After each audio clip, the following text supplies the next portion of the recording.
Hi everyone, welcome to Becky's Crafts and Goodies. I hope you're all okay. Now today we are going to make some Biscoff Millionaire Shortbread. Now we've made some Millionaire Shortbread before, but Biscoff, bit of a twist. So this is like a biscuity kind of spread, and I also noticed that, is it Aldi? I think it's Aldi do their own version as well. That's literally new in, so you can keep your eye out for that as well if you shop in Aldi. So we'll be using the Biscoff Spread. We're also going to be using the biscuits as well. And you know, these are nice just to get the biscuits and just dip them in the spread. They taste delicious like that. So we'll be using these. So we're going to make a lovely caramelly, gooey, delicious, really fattening, but absolutely delicious treat. So I'm going to show you how to do that now, and hopefully I'll give you a bit of inspiration to make some yourself. So let's go and make it now. Right, I'm just going to run through the ingredients with you now. So you need a 9-inch square tin. I've got that, and I've also lined it as well with some baking paper. And for the Biscoff base, we're going to use 500 grams of biscuits and 185 grams of unsalted butter. For the caramel inside, we're going to use 200 grams of unsalted butter, 2 tablespoons of caster sugar, 4 tablespoons of golden syrup at the back there, and also a tin of condensed milk. Now in the UK, the standard size tins are 97 grams, and that's the size tin that you want. And for the topping, we're going to use some Biscoff Spread over here. We're going to use 200 grams of that. And we're also going to use 250 grams of milk chocolate. Now I've just got the dairy milk one here. And we're also going to use some more biscuits just to sprinkle on the top. So that's why I've bought 3 packets, because we need 2 of them for the biscuit base. So what I'm going to do to start with is to weigh out 500 grams of these. I'm going to pop them in the food processor just to put them down, blend them down into a fine sort of small crumb, should we say, not too fine. If you haven't got a food processor, you can just put them into a bag, you know, one of the press seal bags, if you can get one of those, and just whack it with a rolling pin or something just to make the breadcrumbs smaller, so you don't have to have a food processor. So we're just going to do that now, and I'll measure the butter out so we can melt that ready for the base. Rightio, so there's the biscuit crumbs, and I've got our melted butter here, so I'm just going to pour that in there. Now if you haven't got a pan or a baking tin that's 9 by 9, just use the size you've got. You can obviously add more mixture, or you could just make like an extra tin. So if you've got one that's smaller than 9 by 9, just make another little tin up and just do like a little overflow. So just use, you know, what tin you've got. Now this smells absolutely delicious already, and all you've literally got to do, this is just the same as a cheesecake, you know, you do the bottom of it, you just got to mix it round, and then we're going to pop it into the bottom of the tin. So I think that's about done. Put the tin in there. Pour some in. Just literally a case of smoothing it out and just patting it down, and then we've got to leave this to one side probably for a couple of hours to get the base to set, and then we'll make the caramel and pop that on top.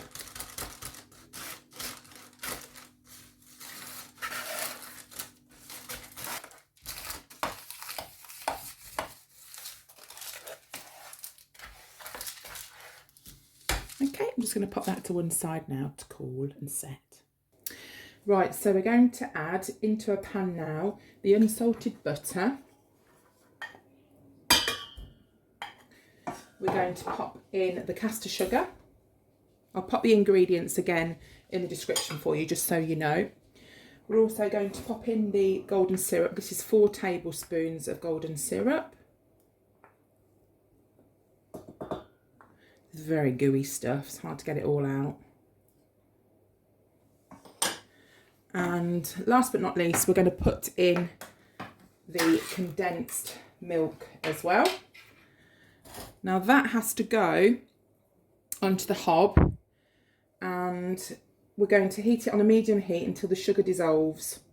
But make sure that you stir it frequently, because we don't want the mixture to catch on the bottom. So I'm just going to transfer that over to the heat now.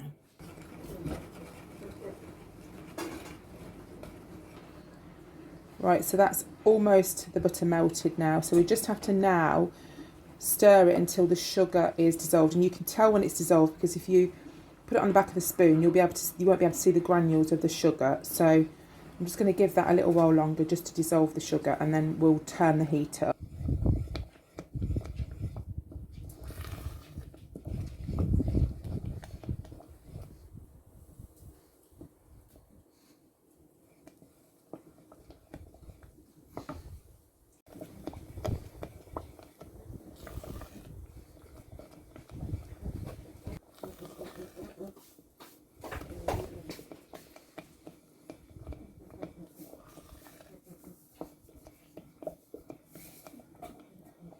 This is about the consistency you want. You want it to be darker and it to be a bit like a soft fudge. So if your caramel turns out and it's runny, it's because you haven't cooked it long enough at this stage. If it's too hard, it's because you've cooked it a little bit too much.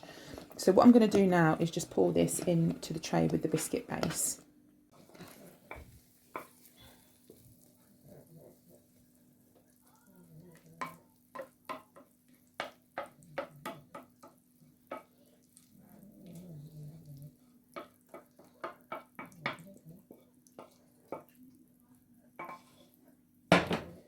Just spread that out, and then we're going to leave that to set and cool down. It needs, well, I'd say probably a good couple of hours to set. You can pop it in the fridge as well if you want to, and then we'll put on the topping.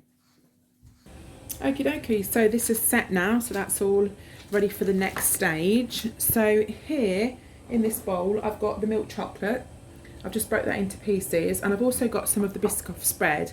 So what I'm going to do is to pop this, melt this over a bain-marie, make sure that the hot water doesn't touch the bottom of the glass bowl there. So melt that down, and I'm also going to pop this in the microwave just to melt that as well. So we'll do them at the same time but in separate bowls.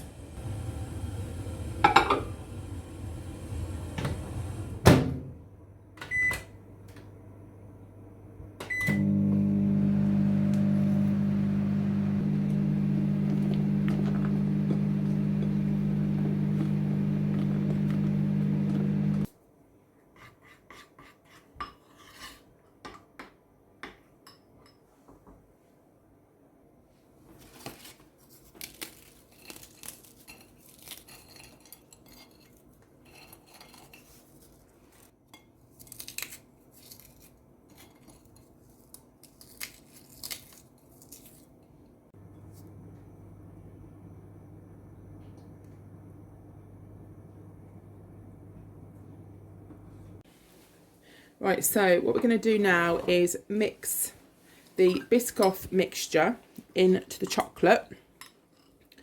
Because they're both melted, we're going to give them a good stir, and then we're going to pop it on top.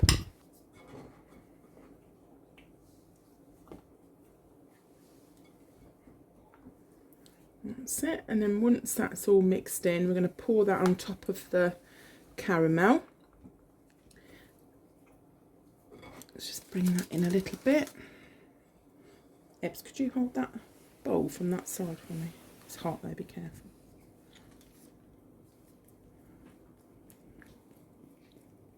That's well satisfying. That looks so nice, doesn't it? That pour just looks really good, doesn't it? Right, so that all goes in there. We'll just level it out. Give that to you, Ebbs. Level that out, and then we're just going to leave that to set. But before I pop it in the fridge, I'm going to sprinkle some of these Biscoff crumbs over the top. So I'll just sprinkle a few of these on, and once it's set we'll be able to cut it into some pieces. So if you do fancy making this, don't forget that the recipe is in the description down below, so you can have a little go yourself. But there we go, that should probably be about enough. So I'm going to pop that now into the fridge to set. Okay, so it's the next day now. I did leave it in the fridge overnight just purely because of how the time was. And I've left it on the side for a couple of hours just to help melt the chocolate because it went quite hard. So I'm just using this to take the sides down, and hopefully it should have worked. But let me show you the sides here. It looks quite delicious from the side. Look at that.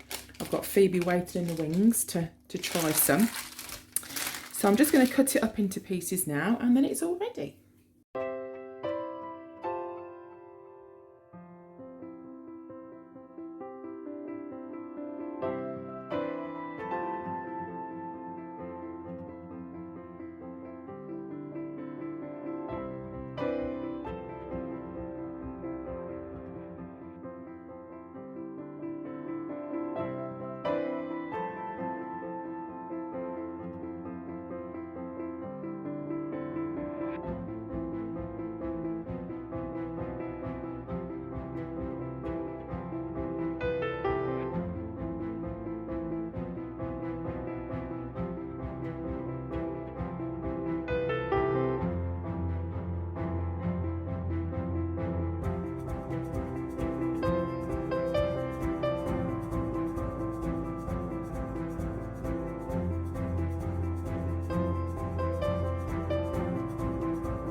Here we go, so this is them all done. I hope you've enjoyed this tutorial and this recipe. If you have enjoyed it, let me know if you have a go at making it in the comments down below, and I'll see you all again soon. You take care. Bye for now.